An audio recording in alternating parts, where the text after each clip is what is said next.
All right. Well, thank you so much, everyone.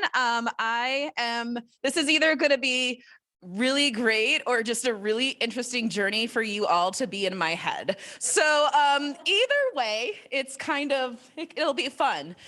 So my name is Sarah Milliman. I'm the CEO of RVI. I have done different jobs throughout the years. I started in this field when I was 18 years old, and I have not managed to escape it yet. So here I am. And so this is really what's worth the work. And I love that Jamie and Michelle's presentation because it really just pairs up so well. I actually think I should have gone first because one, I don't like following them.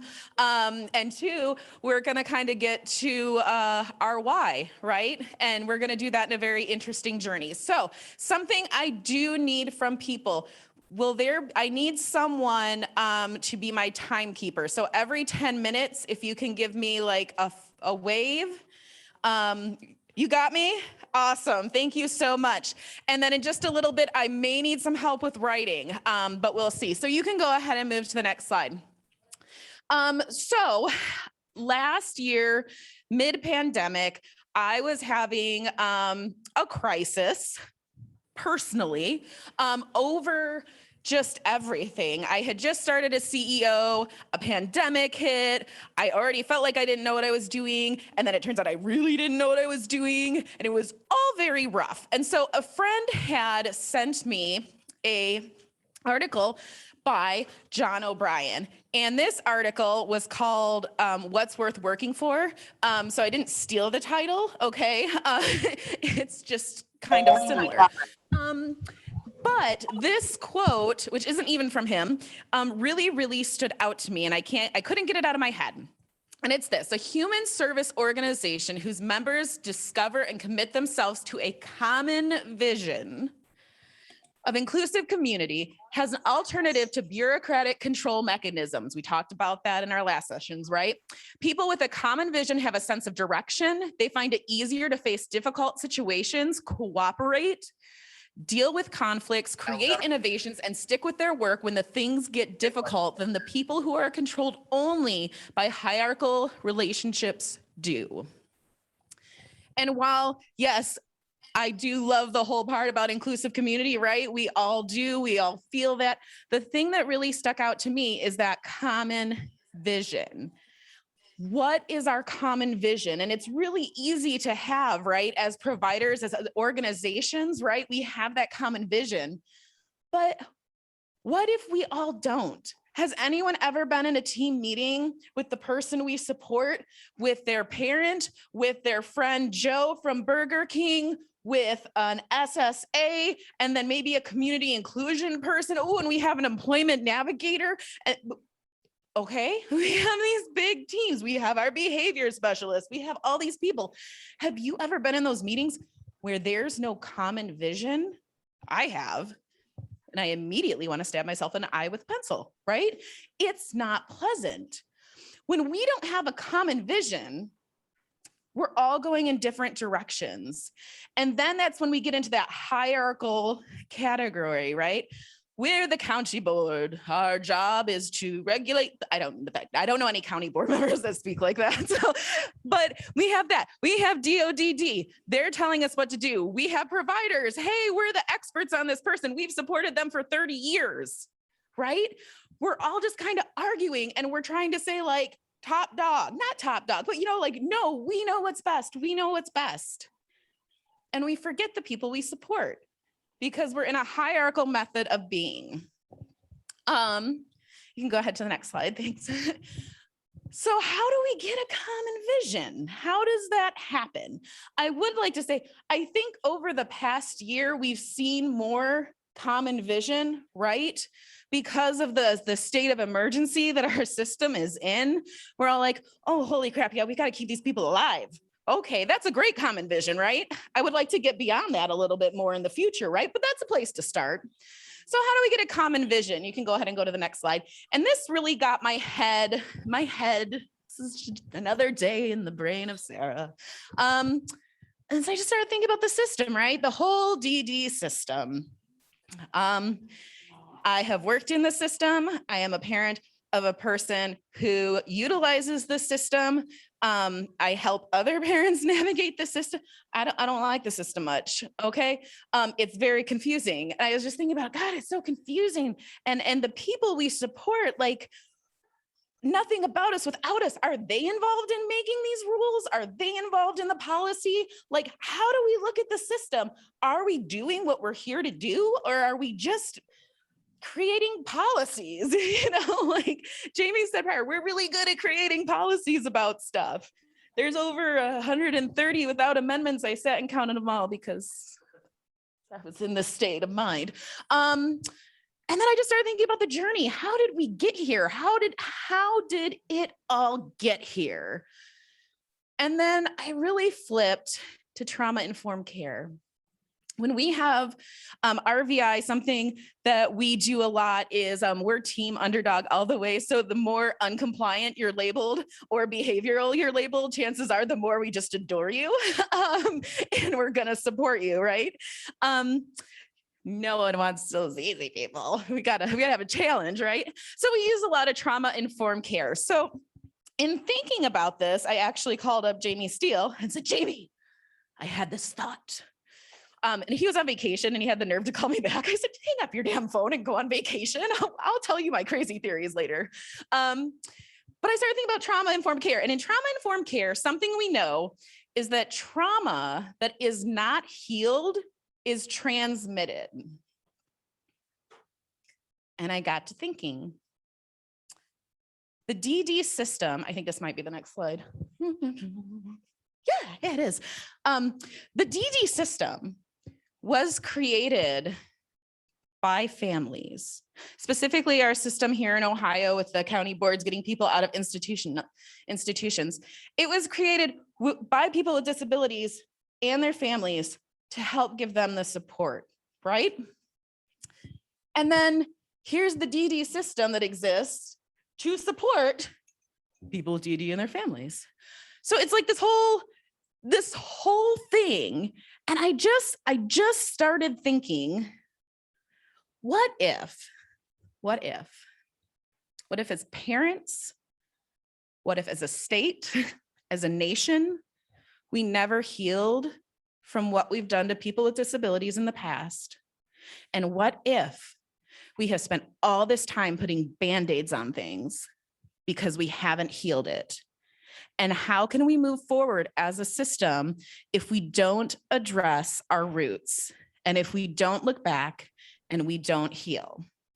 When there are people who we get so frustrated with it, I don't understand why it's this way. Why are they acting this way? Why did they just come in and yell in my face for 5 minutes? I've been trying to help them all day. You know what I like to do? I like to do a trauma-informed biographical timeline. So here we are, folks, and we are going to look at the DD system here in Ohio. There are some national events that I have on here because they would have affected us regionally, but I'm really trying to focus on the events in our own state because I only had an hour and the whole nation is much too big.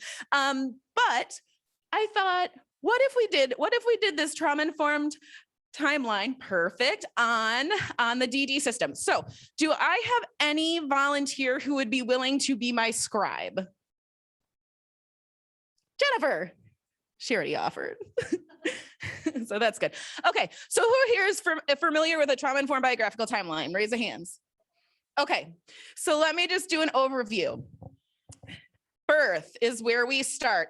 Anything above the line is something that is good, that builds resilience, right? Anything below the line is something that is a trauma. If it were a real person, this would be an ACE score, an adverse childhood effect. Yes, event. One of those E's. There's a lot of E's.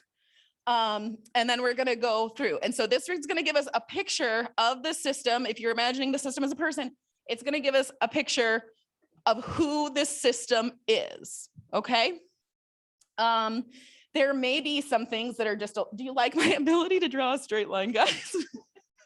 I really can't get over it. It's so bad. There are things that are kind of neutral, okay, that happened. But overall, there's gonna be things, and this is where I need some interaction. I need your help. Let me know if this is a resilience factor or a trauma factor, okay?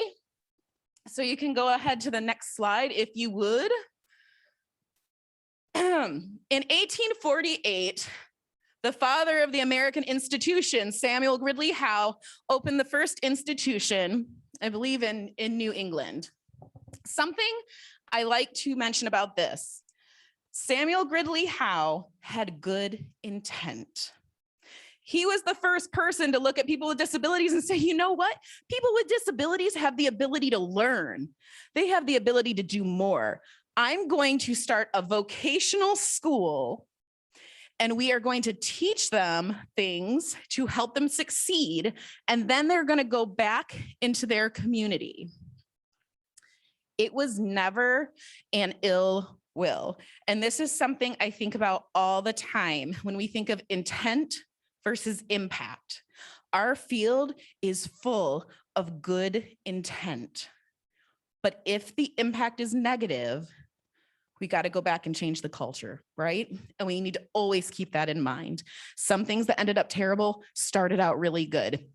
In 1857, okay, so we can decide, is that, were we thinking above the line, below the line? Above the line, okay. Yeah, first institution. In 1857, the first institution opened up in Ohio. This was the Ohio Asylum for the Education of Idiotic and Imbecile Youth in Columbus, Ohio. They were really good at short names. I'm assuming they just did an acronym, right? It started early, right?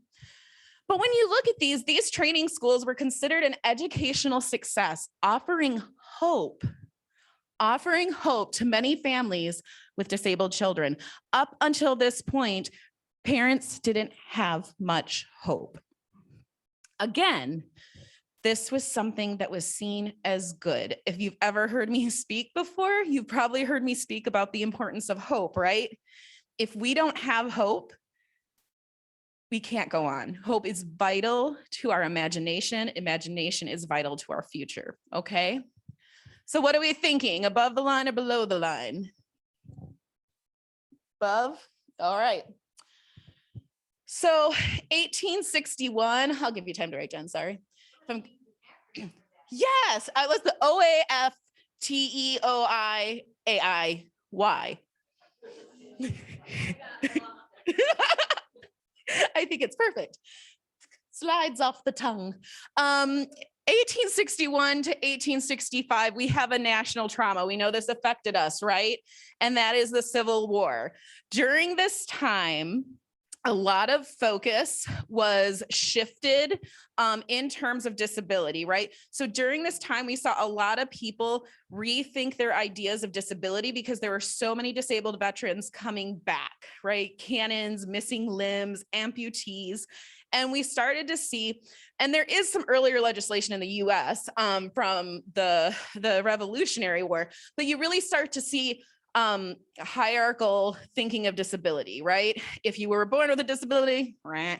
If you lost a limb in war, you're a hero, right? We're going to honor our heroes. We're going to take care of them. So you see a lot of this. And so that's obviously, I think we can say the Civil War is a national trauma. We'll go below the line. Is everyone comfortable with that? Okay. If not, we have to talk later. But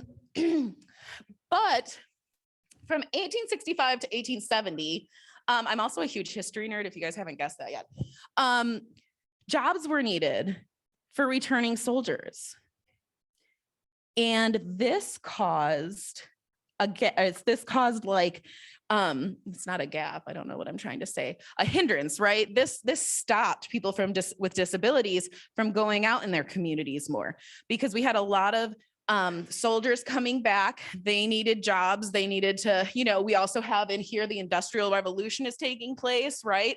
And so jobs weren't like one-on-one anymore, right? If you can't work on the line, then you probably can't work. So in here, we see a lot of stuff coming back. So I don't know, what are we thinking there? This caused increased segregation. We like veterans getting work, right? But for the DD system, would you say this is a trauma? Okay. In 1894, if anyone gets like oh, this is a downer and destroying my soul, please feel free to get up. Or, you know, like, I always do the tapping. If my staff see me walking around like this, they're like, please go sit in your office and don't talk to us. If there's anything you need to do, please feel free to do it. In 1894, Columbus, Ohio passed an ugly law. So ugly laws were very popular, specifically at the end of the Civil War. So while we honor our veterans, we don't want to see them. I think John was the person today, right? The main speaker. Yes, I think he referred to that, right? Like, oh, you're a hero, but keep your burned ass over there, right? So a lot of cities, and they saw this as a way to keep people from begging, keep people from loitering, they saw this as an answer to people, you know, on the streets. So to prohibit street begging and to restrain certain persons from appearing in the streets and public places. As the name of this ordinance suggests, ugly laws were concerned with more than appearance, prohibiting both the activity of street begging and the appearance in public of certain persons. The phrasing that one finds in the Chicago City Code in 1881 originates in the San Francisco law, and the reference with that law was to deformity, unsightliness, and being a disgusting object. And that's how they worded it. That's common across most things. Depending on the Saturday morning, I might be banned from certain places as I come out of my disgusting object sweatpants and waking up for the weekend. So this was big. This was big in the nation. This was big in Ohio. I'm going to say trauma. Everyone comfortable? All right. So thank you for being here, but please don't let us see you. Has anyone ever seen the movie Music Within? This is a side note, The Music Within. And it's about a man who lost his hearing, I believe in Vietnam, and he came back and he had a friend with CP, and they were actually in this movie, they were kicked out of the restaurant because of the ugly law, because the friend with CP was making people uncomfortable. And I think they actually got arrested because they had to get dragged out. But then after the ADA went into effect, they went back and he was just like, I love that movie. So we can go to the next slide. All right. So who knows about eugenics? Yeah, so eugenics, created by Sir Francis Galton. He had the theory that you could basically breed perfect populations. You could breed out unwanted characteristics. Usually these characteristics where you were disabled or poor or, you know, not white, I don't know. So not necessarily a good thing, right? Something interesting that I did not know about Ohio is between 1915 and 1963, and you can just put 1915, there were 5 attempts to pass eugenics and sterilization laws in the state of Ohio. The closest they got, sorry, I'm jumping around too much. In 1925, you can just like peek off here. Anything eugenics, we'll just put below the line, I'm gonna say, it's safe. You know the will of the room. The closest they got was in 1925, where a eugenics law actually passed the House and the Senate, but it was vetoed by Governor Allen Victor Donaghy. I felt like his name deserved to be up there. Good job, Governor.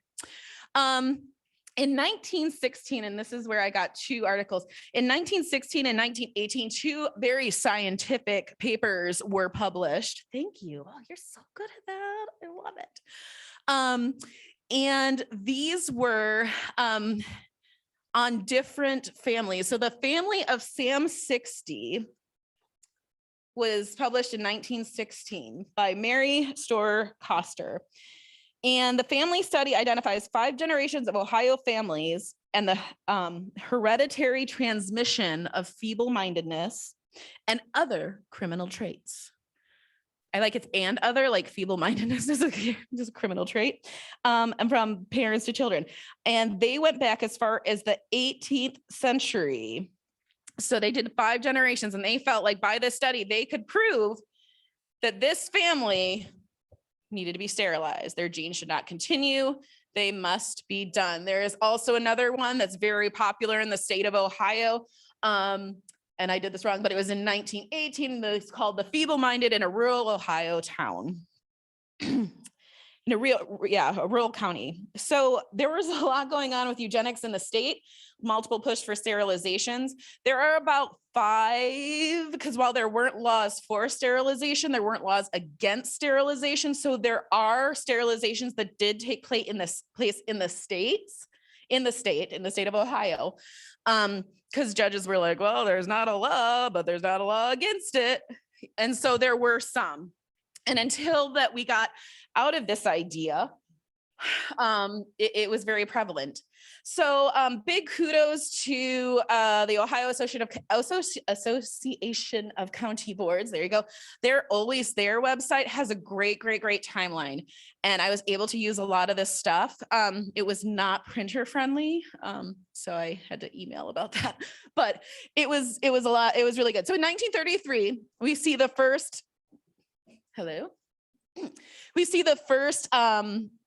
county council being created, and that's Cuyahoga County Council for Retarded Children. And that was done. So in the 1940s, there was a lot of realization that began to happen. Obviously, this is a global trauma, national trauma and state trauma. In 1940, there started to be a realization of what the Nazis were doing in their creation, their search for the master race. Some things that I think are important to note is that delegates, before we realized that Nazis were the enemy, delegates from Germany actually came over and looked at a lot of US eugenics laws, and they actually copied word for word and put them in Nazi legislation, okay? They toured our institutions, and that gave them ideas of how to separate and segregate people. But we started kind of seeing what was going on. Obviously, many Jewish people were killed, but they started out with disabled people. It's estimated about 275,000 people with disabilities were killed. They practiced the most efficient ways of killing on the disabled people before they moved on. And they were referred to as lives not worthy of living. And so as we started seeing that, and as people's eyes maybe kind of opened just a little bit, in 1960, the governor at that time requested, and parents movement allies requested that we do a look and we see how people with disabilities in Ohio were being treated, what was going on. And that was the Horn Report. And that actually changed a lot of things moving forward for people with disabilities. You can go ahead and go to the next one. Oh yeah, sorry. I'm sorry. Okay, so where are we? Eugenics is bad. Oh, sorry. I'm sorry. Okay, eugenics bad. I'd say 1933, county council. This is about unity, Jamie. Yes, they're good. We're gonna say that's good. Anything that offers support, right? We're gonna go with good intent. Okay, 1940, bad.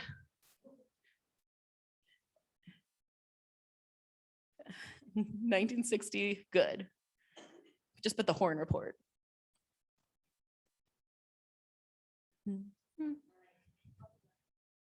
Keep up, Jennifer. I love you. I'm sorry. I know. I got out of hand. All right. Okay, we can go now that Jen's caught. No, I'm just joking. I love you so much. We can go to the next slide. Maybe. You're fine. Okay, so in 1967, after the Horn Report, after the different things were going to the governor's office, the county board system was established in the state of Ohio. We'll say that's good. And in 1969, the cabinet level department was established. So that would be DODD. And we'll say that is good. And if any of my dates are wrong, please correct me. I tried to do a lot of research and then I got really distracted with 500 things. And this is something the ARC of Ohio really lobbied for, okay? They wanted a statewide agency to govern the county boards. In 1970, the Developmental Disabilities Service and Construction Act was passed in the state of Ohio. And this was just like, we're looking at institutions. We feel like there needs to be better options. Still, you know, like depending on your definition of the word institution, it still might be considered that, but not what it was, right? And so they really looked at like the housing options for people with disabilities and, you know, supports needed. And so they really put that act into place. So this was a lot of construction and a lot of work into housing. How do we feel about that one? Okay.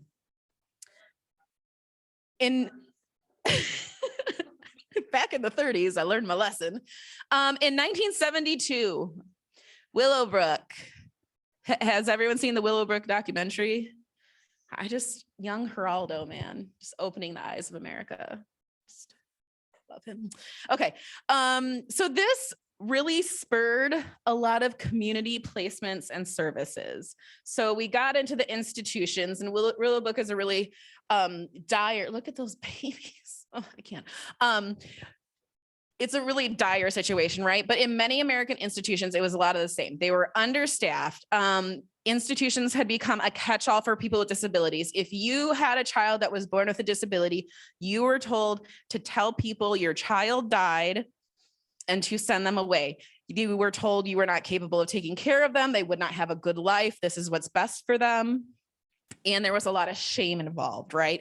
So prior to this, it was not uncommon in institutions for people to put boards on the top of the cribs so that the babies could never learn to stand. So if they couldn't stand and develop those leg muscles, they could be in a wheelchair and easier to control. There are many unmarked graves, people who died in this process. There were a lot of really extreme conditions. Even in, Jen, you might know this, Jen Wolf, you might know this story. So I used to work in Lucas County, and there was a man that lived in the psychiatric hospital, and there were two men that shared a room, and I will say their name's John. And one died, he passed away sadly. And then the other John moved back out with his family. The mother was always like, this is not my son. And hers, you know, her kids would be like, Mom, this is your son. What kind of monster? On her deathbed, she said, this is not my son. It wasn't her son. The John with the same first name who had died was her son. And the hospital mixed up the persons.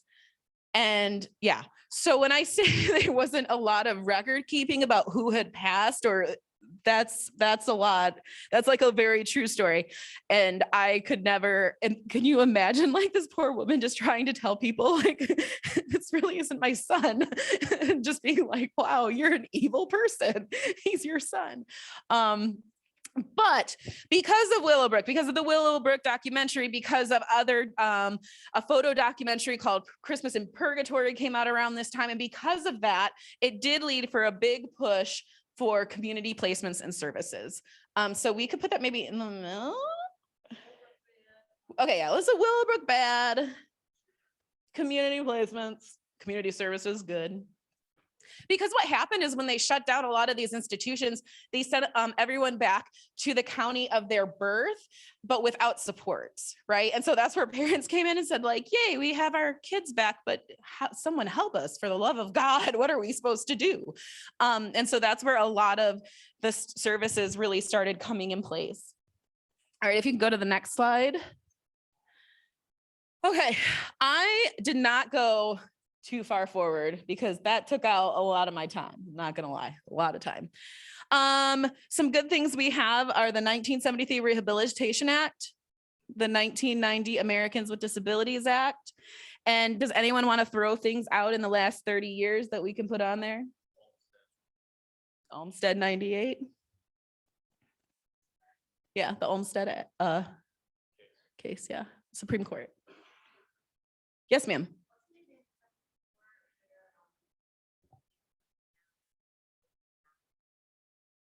IDEA, yeah. Okay.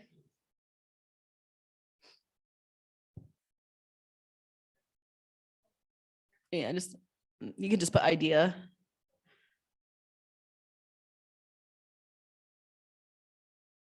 Okay. So we got the ADA in 1990. The Rehabilitation Act, 73. We could put down lower under that. Was it 70? Oh, 677 that they did the sit-ins. Thank you. So late 70s. Down for trauma, we could put the lack of response to the Rehabilitation Act, because while it was passed, they didn't enforce anything. And so that's where you see Judith Human. Thank you. Yes.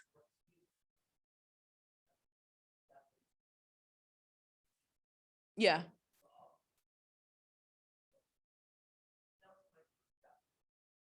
Okay. Mm. Mm.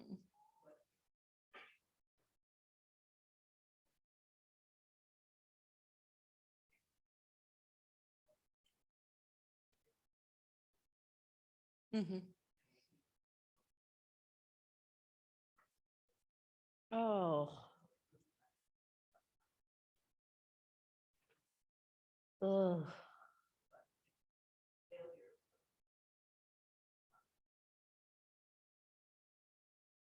Okay.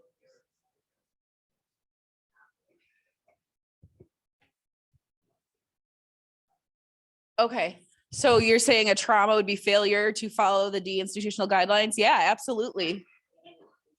And educational. Okay.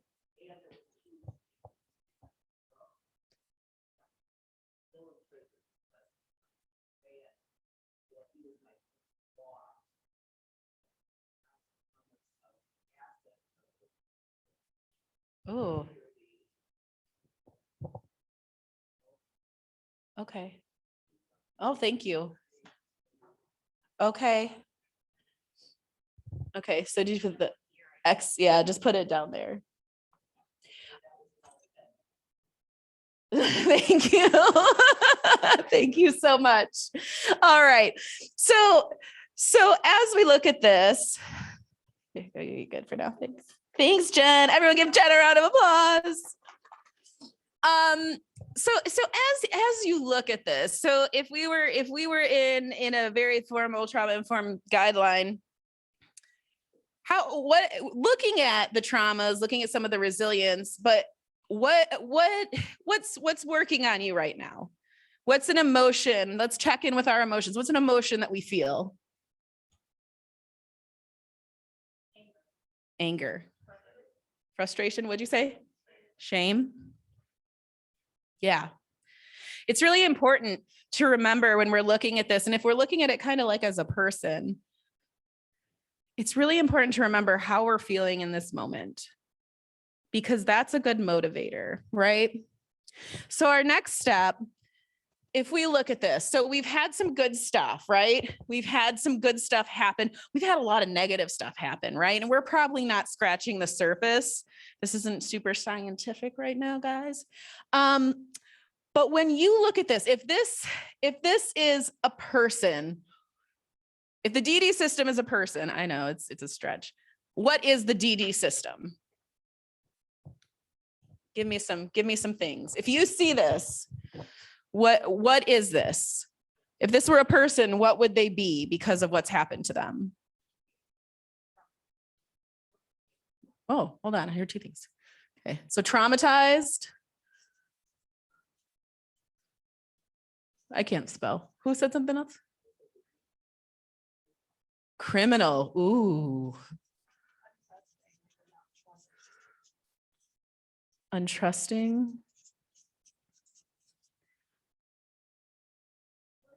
Wounded.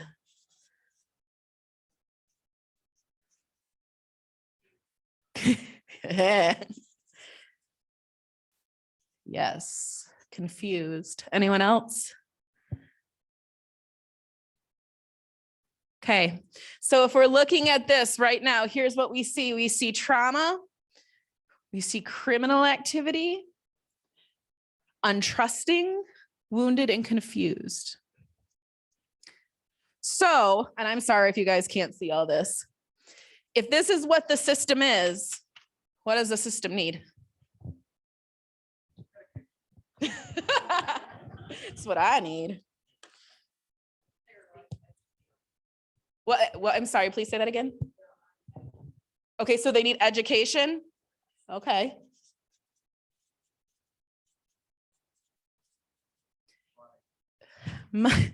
Okay. Based on these two, what do they need? If I'm traumatized, what do I need? Healing. If I'm wounded, right? If I'm untrusting, understanding.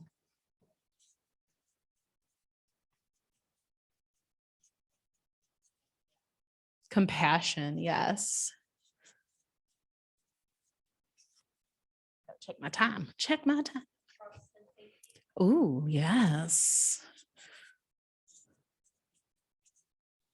Anything else?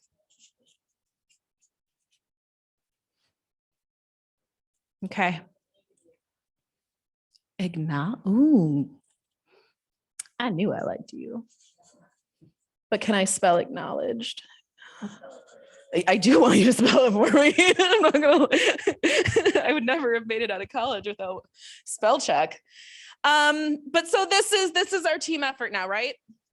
Okay, if our system is traumatized, criminal, untrusting, wounded, confused, and we need education, money, healing, understanding, compassion, trust, and safety, what does that take to get there? How do we get from what the system is to what it needs? Teamwork. Teamwork, mindset, good communication. Is that what I heard back there? Good. Okay.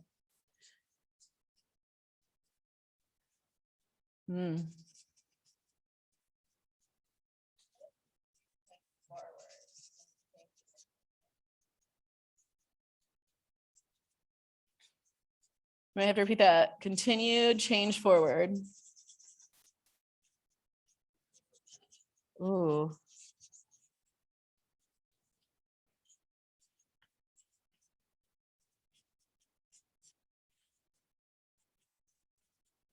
Motivation. So you said dedication. Dedication. Okay. Anyone else got anything?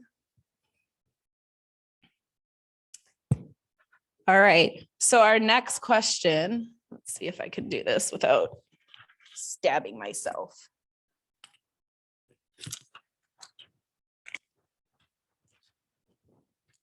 Sorry. Another really straight thing. Who? Thank you. Us. Who are we?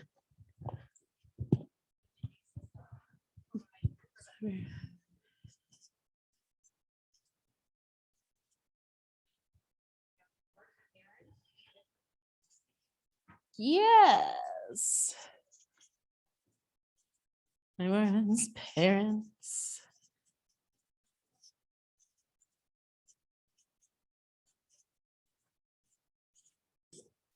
Everyone, right? So in looking at all this, we can't get to a common vision unless we can take the steps to heal the system and stop transmitting the trauma. As much as we have tried to fix things, we have not fixed things. We have made things so flippin'.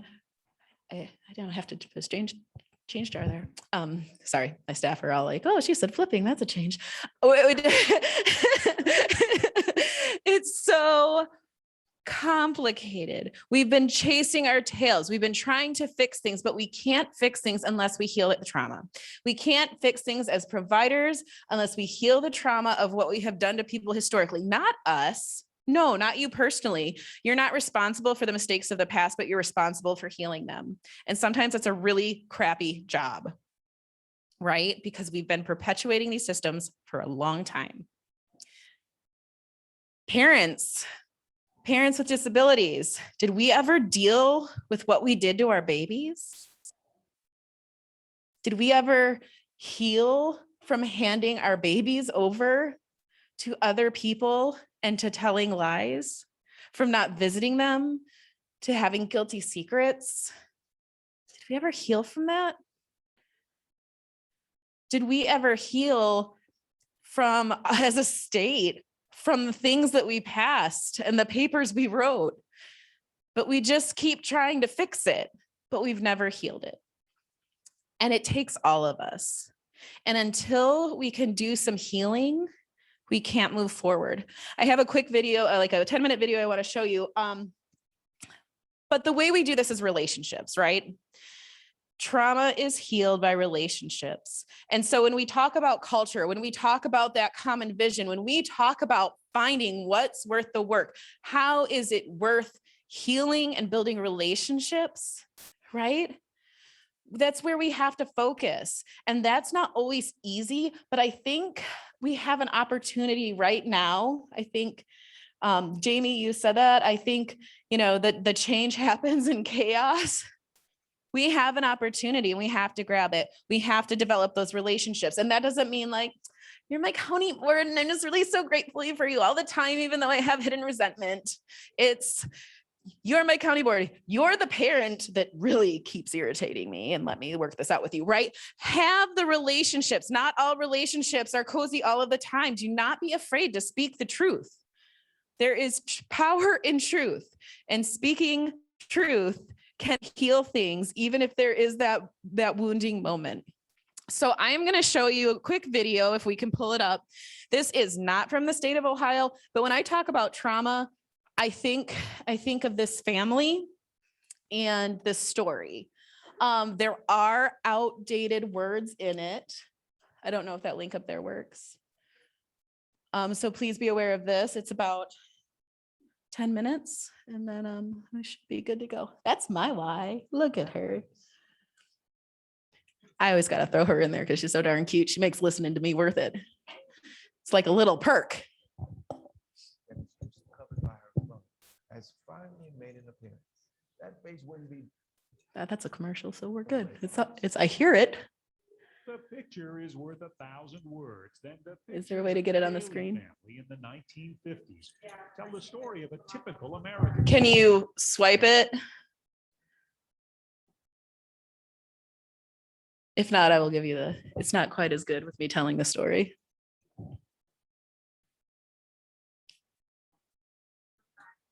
You're good. I didn't get anything. My staff all sat up here and they threatened to throw things at me, and I haven't had anything thrown at me yet. So you're scared? Oh, you're gonna kick the chair into me? It's fine. Yeah.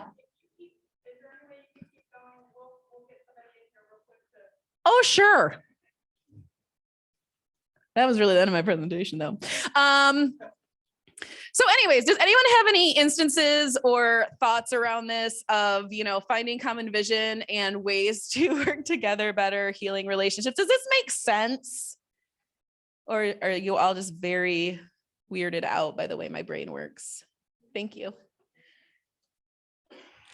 Or both. You're over that. She's used to it. It's all good. No, you're fine. Yes. How do you propose that providers work with the county board to kind of redefine or reestablish the relationship and do some of that healing? So I am a very big believer in directness. So if you meet me or if you work for me, I might say, okay, here's the thing. I prefer things directly. I try and say things directly. But if you are feeling a certain way and you hint things to me, I will not get it. I will not pick up on that. Please be direct to me. And I kind of start out a lot of things like that with my professional relationships, right? And just saying like, how do we work together? And what's the best? I'm also a big believer, like they were talking today about writing an ISP for your staff. Like, I don't know if you've ever sat down at a team meeting and done a one-page profile real quick and to ask those questions. How do you communicate best? Right? Like, and to get down to that with whoever you're communicating with the most. And that's always been very, very helpful for me. I had a situation with an employee that we were communicating via email, and she was saying, please include me in this. And I said, I did include you in this. And she said, you didn't include me in this. You totally left me out. Like, and so we were having this like huge argument. And so finally what happened is we had to sit down and I said, when I said that I included you in this, I thought that this was including you. And she said, oh, I see why you are thinking that, right? And then she said, well, I meant when I said included this, this, and this. So there's always going to be hiccups. There's always going to be those uncomfortable moments, but I think that it is worth putting in the effort to your individual teams, right? Start small. Your individual teams. Hey, and I always say, like, instead of saying like, I am, or, like all of this, I'm like, I feel this way. And then I give them a chance to correct me. Like, by what you're saying, it's making me feel this way, and I am not okay with it, right? And so I don't know if that's helpful, but you have to start small and kind of build from there. Okay. Yay. Thank you, Scott. It's fine. I would have just rambled. In the 1950s, tell the story of a typical American family. The handsome husband, the perfect wife, and the happy kids. But then the pictures change, and a family secret was born. And I would often look at a phone, I'd say, tell me again, who's this? Well, that was Molly. Where's Molly now? She's not here anymore. When older brother Jeff was 5, Molly disappeared. For a while, Jeff asked constantly, where's Molly? He stopped asking after being told repeatedly by his mother he had to forget his baby sister. I was fairly well brainwashed. I think I can say that Molly never crossed my mind for 20 years, maybe 30 years.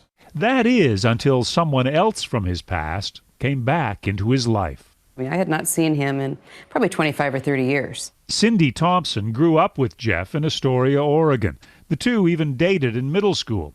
They met again in 1994 after their high school reunion. And one of the first things she said to me was, how's your mom? How's your dad? And what's Molly doing? And I almost fell off the chair.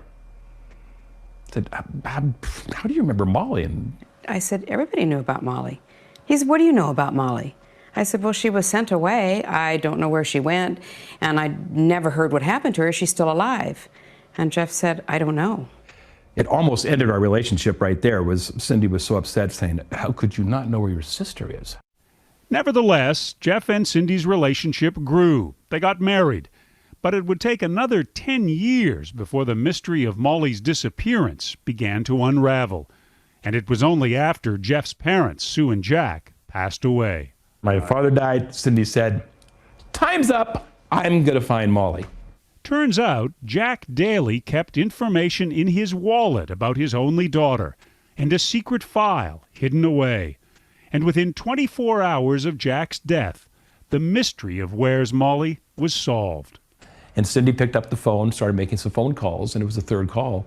She found the group home in Hillsboro, just outside of Portland, where Molly was actually living. 3 days later, Jeff Daly reunited with the sister he last saw when she was just shy of her 3rd birthday. Molly was now a 49-year-old woman. So I wasn't sure what to expect. But the first time I saw her, it was pain. I felt pained that I hadn't seen her. I knew that I was wrong. Knew that you were wrong, not trying to find her sooner.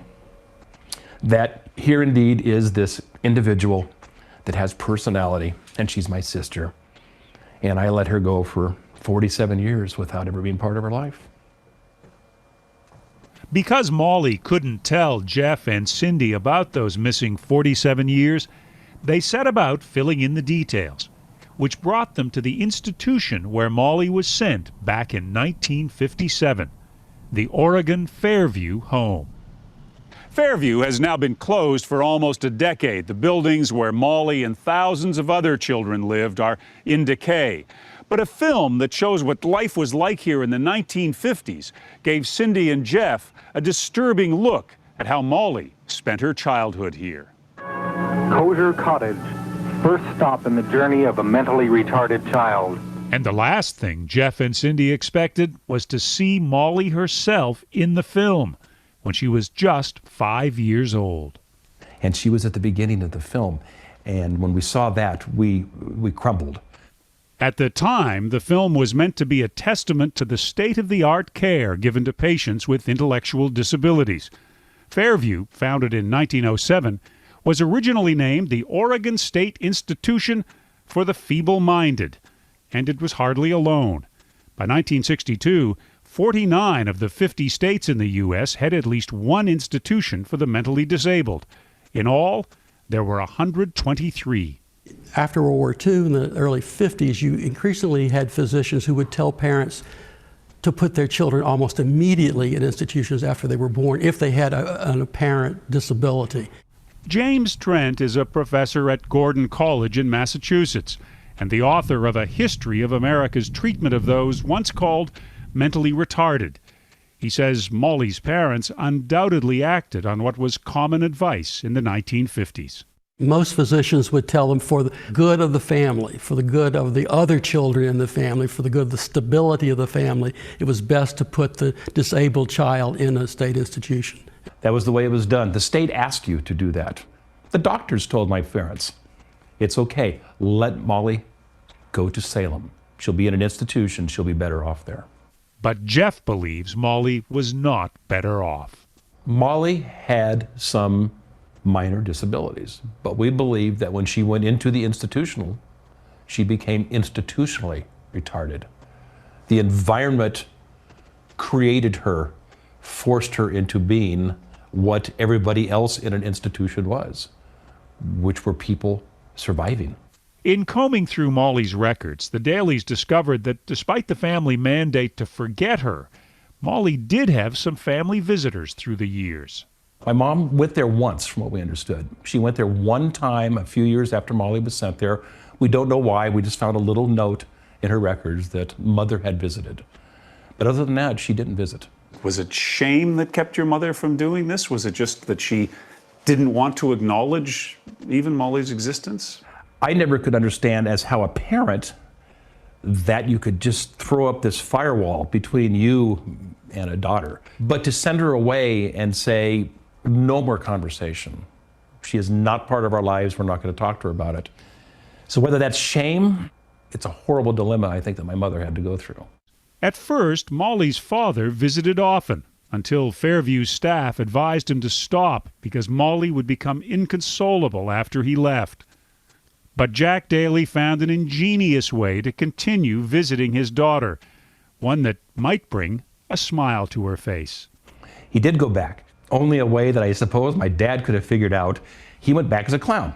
Jeff's father, an executive at the Bumblebee Seafood Company, founded a troupe called the Astoria Clowns in 1957, the very year Molly was sent away. The troupe traveled around Oregon, marching in parades and entertaining children wherever they went. And they visited Fairview. And he was able to have this relationship with Molly in disguise, painted face, an orange wig, wearing the clown outfit, but he was able to still get back there and see his daughter. By profession, Jeff was a freelance cameraman who sometimes worked for CBS News. Now he's made a film called Where's Molly? About the search for his sister. We went to Salem, where we were able to go through dozens of boxes of Oregon State records. He hopes his story encourages others to reunite with siblings lost because of the wisdom of earlier times. He's failed, however, to convince his own younger brother, who was born after Molly was sent away, to spend time with her. I've not only lost my brother now, but he's missing out on a great opportunity to have a sister. For Jeff, finding his sister has done much more than solve an old mystery. Jeff has changed immensely since he found Molly. He has, as one person said, it filled a hole in his soul, and it really did. I have family. I've lost some family, but I've got family. And I think that the family that I have now needs me, and I'm glad to be there for. That's the beauty of it. It's a lovely reward to be able to give back and to take care of your little sister. That's a really great documentary if you ever get to watch it. And I just sobbed the whole time. This always really speaks to me because when we look at the trauma that we've done as parents, as a system, as siblings, as supposed allies, it just always hits home for me, right? Because again, the intent wasn't bad. It's just what they thought was right. And so you have to look at your intent, at your impact. I said it earlier, we didn't necessarily cause the trauma, right? But I feel a very strong responsibility to begin the healing process, to find that common vision and to figure out what's worth the work, because it's worth it. People with disabilities are worth it. I think everyone said it, failure is not an option. I have parents out there who I've held and said, I want my kid to die before me because I'm scared and I don't know who will love them. And I've seen a lot of stuff. I've held my own kid when she was 2 weeks old and worried about what happens when I die. And that's not what parents need to think. That's not what loved one needs to think. And think about what a person is thinking about too, right? We got to do better. We've got to fix the system. We have to find our common vision, and failure is not an option. It's not an option for me. It's not an option for the people we support. And I think that we have the power and we have the will and we have the smarts to do it. So if you ever have any questions, feel free to contact me. Hopefully this wasn't too depressing. I appreciate you coming, and that's all.